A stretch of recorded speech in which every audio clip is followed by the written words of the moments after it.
Hello everyone, welcome to Goynagati. আজকে আমি খুবই সিম্পল ডিজাইনের একটা চোখার বানানোর ভিডিও নিয়ে চলে এসেছি। তার জন্য আমি একটা সুতির কাপড় নিয়েছি আর একটা মাউন্ট বোর্ডকে শেপ করে কেটে নিয়েছি। এবারে সুতির কাপড়টার উপরে আমি প্রথমে আঠা অ্যাপ্লাই করে নিলাম। এখানে আমি ফেভিক্রিলের ফেব্রিক গ্লুটা ইউজ করছি। আঠাটা অ্যাপ্লাই করে নেওয়ার পর মাউন্ট বোর্ডটাকে কাপড়ের টুকরোর উপরে আমি প্লেস করে দিলাম। এবারে সাইডের যে এক্সট্রা কাপড়ের অংশটা রয়েছে সেটাকে আমি কেটে ছোট করে নিচ্ছি। তবে একটা জিনিস খেয়াল রাখতে হবে, একেবারে মাউন্ট বোর্ডের বেস ধরে কিন্তু কেটে ছোট করে নেওয়া যাবে না।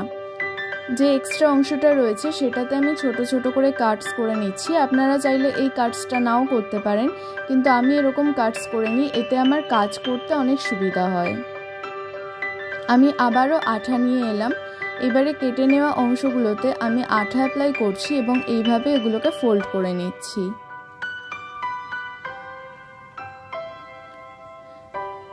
বাকি যে কাপড়ের টুকরোগুলো রয়েছে প্রত্যেকটাতেই আমি অল্প অল্প করে এরকমভাবে আঠা অ্যাপ্লাই করব এবং কন্টিনিউয়াসলি ফোল্ড করতে থাকবো।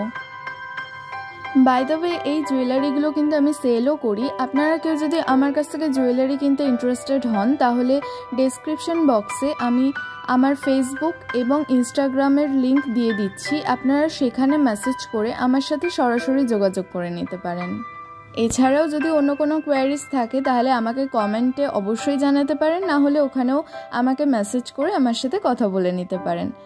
যাই হোক, পুরোটা ফোল্ড করে নেওয়া কমপ্লিট হয়ে গেছে। এবারে আমি একই সুতির কাপড় নিয়েছি আর এবারে রাউন্ড শেপের একটা বেস নিয়েছি। তো একই প্রসেস, কাপড়টার উপরে আমি প্রথমে ভালো মতো আঠা অ্যাপ্লাই করে নিলাম।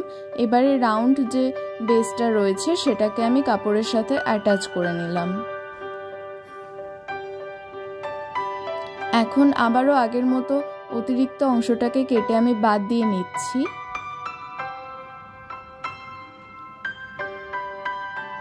আর এতে ছোট ছোট করে কাটস করে নিচ্ছি যাতে আমার ফোল্ড করতে সুবিধা হয়।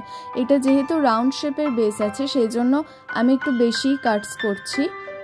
এটাতে আমার ফোল্ড করতে অনেক ইজি হয়ে যাবে আর সুবিধাও হবে।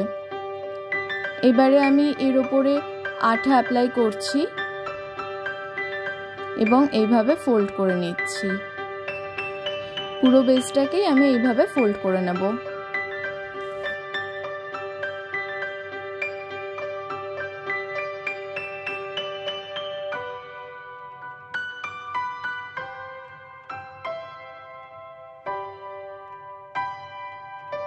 অলরাইট, এবারে চলে যাচ্ছি পরের স্টেপে। আমি এখানে জুট রোপ নিয়েছি।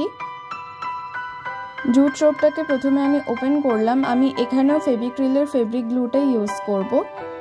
যে বেসটাকে আমি ফোল্ড করে নিয়েছিলাম সেটা আপাত দৃষ্টিতে যেটা উল্টো দিক বলে মনে হচ্ছে সেই দিকেই আমি আঠা অ্যাপ্লাই করলাম। এবারে জুট রোপটাতেও সামান্য একটু আঠা অ্যাপ্লাই করে আমি এটাকে কয়েলের মতো করে ফোল্ড করতে থাকবো।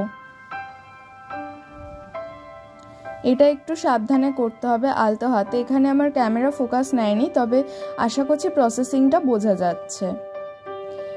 ছোট্ট একটু কয়েল বানিয়ে নিয়ে আমি এটাকে এবার যে বেসটা বানিয়েছিলাম তার সাথে অ্যাটাচ করতে থাকছি। আমি অল্প অল্প করে আঠা এখানে অ্যাপ্লাই করছি এবং এই কয়েলটাকে কন্টিনিউয়াসলি ফোল্ড করতে থাকছি।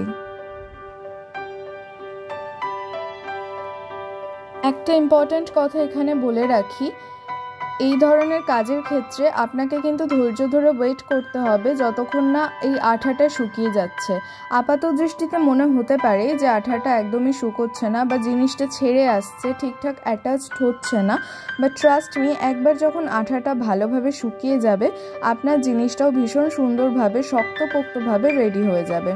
তাই ধৈর্য ধরে আঠা শুকানো অবধি অপেক্ষা করতেই হবে। আর কেউ যদি নতুন কাজ করেন তাহলে তো আরও বেশি তাকে অপেক্ষা করতে হবে পরের প্রসেসগুলো করার জন্য।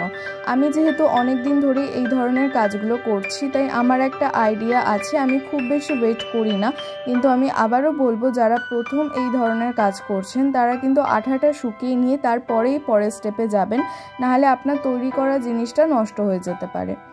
যাই হোক, দেখুন আঠা দিয়ে আমি এটাকে অ্যাটাচ করে নিয়েছি। এবারে দড়ির উপরে যে সুতোটা বা আঁশ মতো যেগুলো বেরিয়ে থাকে সেগুলোকে আমি কাঁচির সাহায্যে কেটে বাদ দিয়ে দিচ্ছি, যাতে জিনিসটা দেখতে আরও ভালো হয়।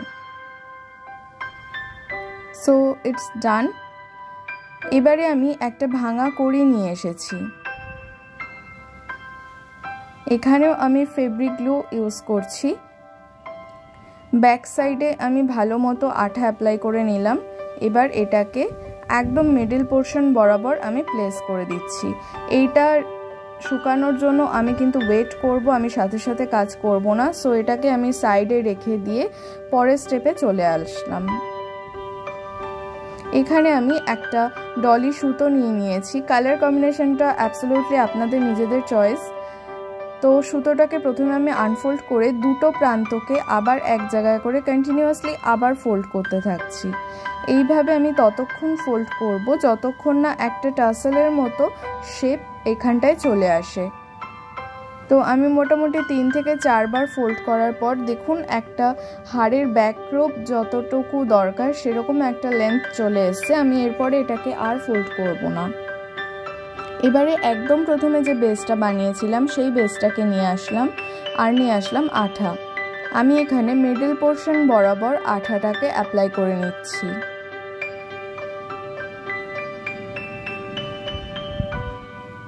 এবারে এর ওপর থেকে সুতোটাকে মাঝখান বরাবর প্লেস করে দিলাম।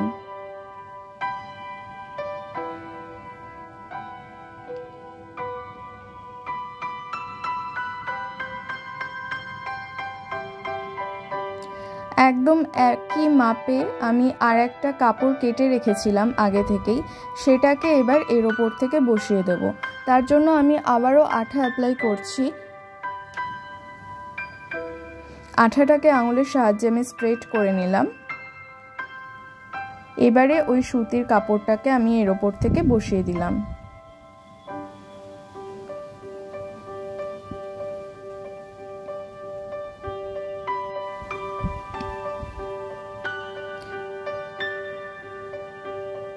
এইবারে স্টেপটা কিন্তু ভীষণই ইম্পর্ট্যান্ট, এটা স্কিপ করা যাবে না। এক্সট্রা যে কাপড়ের টুকরোটা আমি বসালাম পরে, সেটার একদম বর্ডার বরাবর আমি আবারও আঠা অ্যাপ্লাই করে নিচ্ছি। এই কাজটা করলে ইন ফিউচার কখনোই সুতো ওঠার কোনো সম্ভাবনা থাকবে না। সো আপনার এই জুয়েলারিটাও অনেক ভালো থাকবে। তো এই স্টেপটা কিন্তু অবশ্যই করতে হবে, এটা কিন্তু স্কিপ করা যাবে না। একদম একই রকম প্রসেসে আমি কানের দুলের জন্য বেস বানিয়ে রেখেছিলাম আগে থেকেই। এবার কানের দুলটা বানাবো। তার জন্য আমি ব্যাক যে স্টুড থাকে সেটাকে আমি নিয়েছি,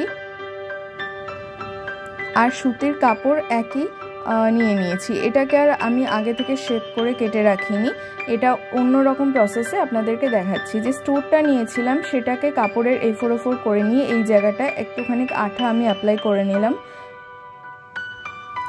এবারে দেখুন ব্যাক সাইডে আমি আঠা অ্যাপ্লাই করছি।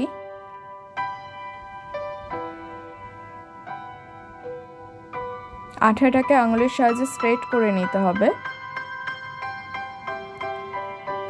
এবারে যেখানটা আমি স্টুডটাকে প্লেস করব সেখানে একটুখানি আঠা আমি নিলাম।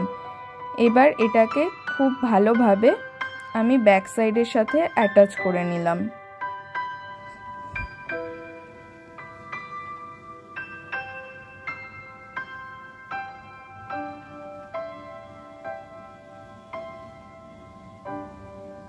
একদম একই প্রসেস ফলো করে আমি অন্য আর একটা কানের দুলও বানিয়ে নিচ্ছি। ব্যাক সাইডে আঠা অ্যাপ্লাই করে সেটাকে ভালোভাবে স্প্রেড করে নিয়ে আমি অন্য যে স্টুড লাগানো কাপড়টা রয়েছে সেটাকে অ্যাটাচ করে দিচ্ছি। এবারে দেখুন কাপড়ের যে এক্সট্রা অংশটা বেরিয়ে রয়েছে সেটাকে আমি ওই বেসের ধার বরাবর কাট করে নিচ্ছি। খুব সাবধানে করবেন যাতে বেসের যে কাপড়টা আগে থেকে লাগানো আছে সেটা যেন কেটে না যায়। তো একটু আলতো হাতে ভালোভাবে সাবধানে এই জায়গাটা কাটস করে নিতে হবে।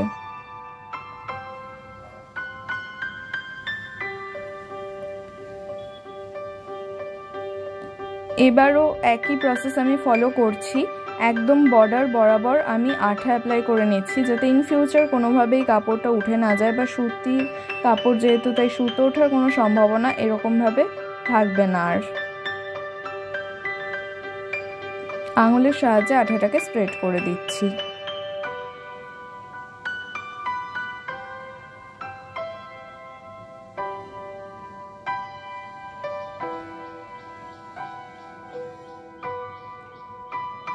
অন্য আর একটা বেসেও একই প্রসেস আমি ফলো করছি।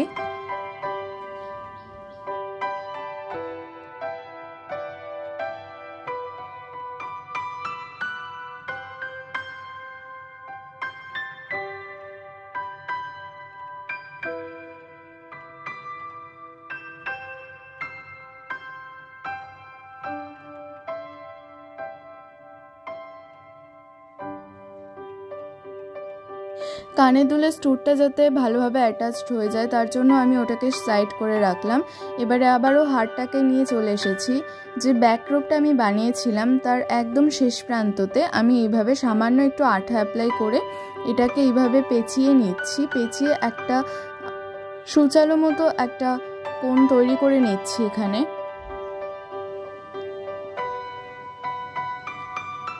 এবারে আমি এর মধ্যে থেকে কটন বল অ্যাড করছি। আমি সাদা রঙের কটন বল এখানে ইউজ করেছি এবং একটা করেই কটন বল এখানে আমি অ্যাড করছি।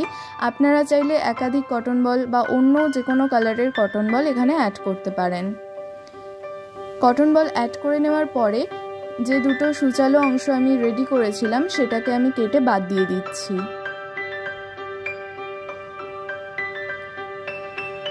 এবারে এই ধারটাতে জাস্ট একটা ফাঁস দিয়ে নেব।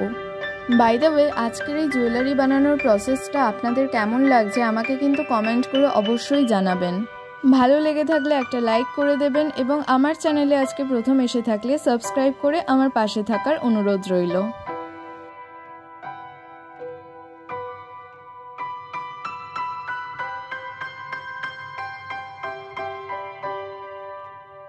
ফাঁসটা দিয়ে নেওয়ার পরেও আমি এখানে আঠা অ্যাপ্লাই করে নিচ্ছি। খুব সামান্য একটু আঠা জাস্ট এখানটায় দিয়ে দিচ্ছি যাতে ইন ফিউচার কোনোভাবেই এটা খুলে না যায়।